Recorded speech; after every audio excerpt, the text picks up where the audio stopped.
Hey guys, it's Generalkidd here. How's everyone doing today? So, for today's video, we are going to be taking a look at the Star Wars Battlefront 3 game that we never got. So, shortly after Star Wars Battlefront 2, and I mean the original Star Wars Battlefront 2, not the new one made by EA and DICE, the original one made by Pandemic. Shortly after that one, there was supposed to be a sequel, an actual follow-up to it, on the 7th gen consoles, which means the Xbox 360 and probably the PS3 and PC, of course. But it never happened. The game was cancelled, and Pandemic eventually they went away. And then it would be a long time, like over a decade, before we get another Battlefront game. And it was made by EA and DICE, which unfortunately had a lot of limitations compared to the original Battlefront games, but was still overall a pretty solid game. But like I said, just not without its limitations, and with Battlefront, the new Battlefront 2, with the whole microtransaction controversy. But anyways, Pandemic was originally working on Battlefront 3 before it was cancelled, and they got pretty far with it. They made a lot of good progress with it. So for this video, we'll be taking a look at what this game looks like. Now, we'll only be taking a quick look through some of the features, and I will show you some gameplay a little bit later in the video, but I'll do a full analysis in a separate video. I don't want to do that all in one video, otherwise this video will be like over an hour long. But we'll start off by taking a look through all the options in the menu, because, like I said, it's pretty fully featured. Like, this is a very ambitious sequel to the original Battlefront 2 that Pandemic was working on. It had so many more features compared to the original Battlefront 2. And like even more features compared to the new Battlefront games. Even just like the settings options, like in the options menu here that you see, they already had so many more options, like such as full controller customization. But anyways, what you see here with this menu, I just want to first mention that like you may see like graphical settings here, like shader qualities, texture qualities, and screen resolution. Those don't actually work on the 360 version here, because this is just like a port from the PC version to the 360 with probably not many optimizations yet for the 360. Because like on the main menu, you even see the option for like exit to desktop, which is obviously a PC option. But anyways, moving right along. So most of the game's playable features are packed in single player. I haven't really tried multiplayer yet, because obviously there's no Xbox Live available for this, and this only works on a dev kit anyways, because it needs like 1 GB of RAM instead of the 512 that the regular 360 have. But this, like I said, this game is fully packed. It seems to have most, if not all, the campaign missions. I'm not sure like if I can unlock the full campaign, but there are all these missions available at the beginning, and they are pretty well developed campaign missions. They have like cutscenes, they have like objectives and everything, and you can complete them. And you also have a training mission here, and you also have the expansion of Galactic Conquest, which was a huge feature back in the old Battlefront 2 game, and people really wanted it in new games, but we never got it. But as you can see here, it really builds upon the old Galactic Conquest with even more like scenarios and different galaxies to do it on. And then with instant action, it's pretty much like the old instant actions, but with more maps now and more game options. I'll show some instant action gameplay in a little bit, but let's check out the other options first. They also add some challenges, which there are none in this build. They added free play. I'm not exactly sure what free play is. I haven't actually tried this particular feature out yet, but it looks like it's just like letting you explore maps or just do whatever you want on them. Hence the term free play. But it seems like at the moment, at least in this build of the game, they're using a lot of it as like testing grounds for different like aspects of certain maps or different features of gameplay. And then the last option they have here in single player is Jedi Arena, which is it's pretty much hero battles essentially, but has its own game type. Anyways, let's move on to instant action and let's see some gameplay. So let's just do this map here and do Galactic Civil War and then Conquest, and let's start it up. So I'll show you guys a loading screen just so you can see like how quickly it loads at this stage in the game or in development. But anyways, as you saw already, it was this game, like, it's not like some super early like alpha prototype, like the Halo Mega Bloks build that I showed in the previous videos, where a lot of stuff was missing, at least in that particular build. I know there's a more complete build of that, but this is actually like, I don't want to say like it's close to release, but it's definitely closer to release than it is closer to beginning of development, from what I can tell. It's got a lot of, you know, features for, you know, a pre-release build, but it also, you know, still has a long way to go, especially with optimization, which once we get into gameplay, you'll see what I mean. Now, of course, this was originally meant for PC, and it was ported to the 360 without any optimizations. So, as you saw in the graphical settings menu, it was set to high settings, and I can't do anything about that. I can't set it to low or medium settings.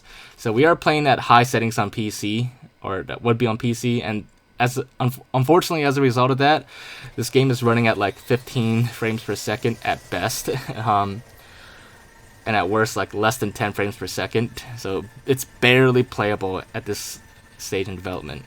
But anyways, this is what the game looks like in gameplay, and one of the biggest new features that he added that I really want to show you guys first is the ability, is that like instant action, their main game mode, is not just like one map for like ground battles only and one map for space battles only. It's like one huge map for ground battles, air battles, and space battles, meaning you can take off from the ground and fly directly into space and fly back down. And you can see like they even added like effects like re-entry there, which is, you know, like a little small detail that like you would add like later in the development, most likely. But as you see here, I just flew from the ground, took off, flew to space, flew to like one of the ships there, and then flew all the way back down through the atmosphere to the surface. And you can just see like there's massive battles going on everywhere. There's, you know, fighter craft, bombers, and everything duking it out in the air, dogfighting in space, and then you have troops on the ground fighting each other as well. And there's also ground vehicles like tanks and walkers and stuff like that. It's like a total, like it's a true Battlefront game. It really is a huge improvement from the original Battlefront 2. A very ambitious project nonetheless, which unfortunately never came to be. But, you know, fortunately this build was actually pretty far along in development, relatively, and we could see like what the vision for the game was, what it could have been like, and where it was headed. Another cool thing is that like the ships in space, the turrets and the guns are actually a lot more useful now than in Battlefront 2, which is more like for point defense on a ship. Now you can do like orbital bombardments on the ground, which actually from this point of view looks super OP actually. It looks like you could like wipe out the entire map in like seconds. But nonetheless, it's a really cool thing. Like it actually makes using the large ships like actually like strategically important. You have one person like manning the cannon, covering people on the ground while they capture an objective or something like that, while or like shooting down ships and stuff like that. But it's just like a huge, massive, like all around battle, and it's just so much to do. You know, we really need a good team for this, especially if you're playing an online like multiplayer. You would need like a squad on the ground capturing objectives or taking out enemies, and then you need people in the air covering you or defending. And then of course you want to have people try to capture the ships as well, to use them for your advantage, and so on. There's just so much you can do, and it's just, you know, some things are quite OP at the moment, but that's because like it's pretty early in development somewhat, and I'm sure like this is way before they've considered like balancing and stuff like that, or tuning weapons. So don't worry, like even if this game were to like actually like be completed someday, which it's not going to happen, they would have no doubt tuned the weapons to be more balanced and probably nerfed the orbital strikes. But other than that, like the ships are now a lot bigger. If you remember, like when you board ships in the original Battlefront 2 for the space battles, it was just like the hangar and then like a couple rooms after the hangar where you could destroy like certain parts of the ship, like the shield generator, life support, and stuff like that. But now the ships are actually a lot bigger on the inside. You have a lot more hallways and rooms. It's like a whole map actually. Like the ship itself could be its own multiplayer map for like a small like team battle or something like that. And then of course you have the whole like outer space, which, you know, in the original Battlefront 2 was another like multiplayer map in and of itself. And then finally, you have like air and then ground, which in the new Battlefront 2 games from EA and DICE, it's like its own map as well.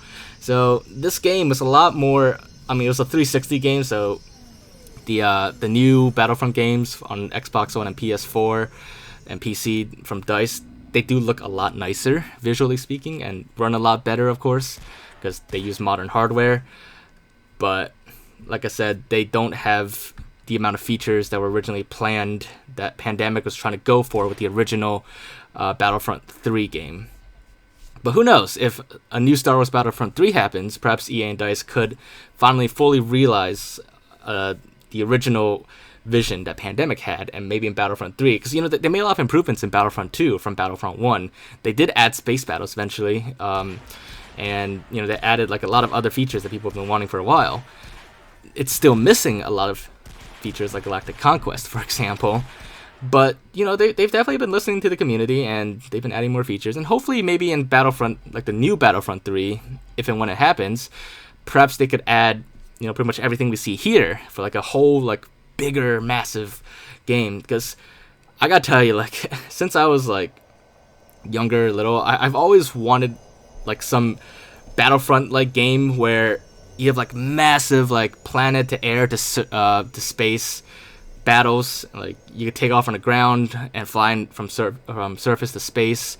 And in Call of Duty Infinite Warfare, we almost got that actually, but it was only like part of a cinematic, like a scripted sequence.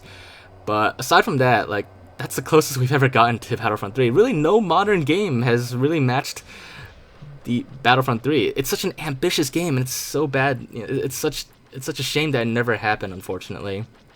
But some of it did get eventually like added into Star Wars Elite Squadron, if you ever played that game on a PSP. But unfortunately, it's like a shell of what this game was originally meant to be.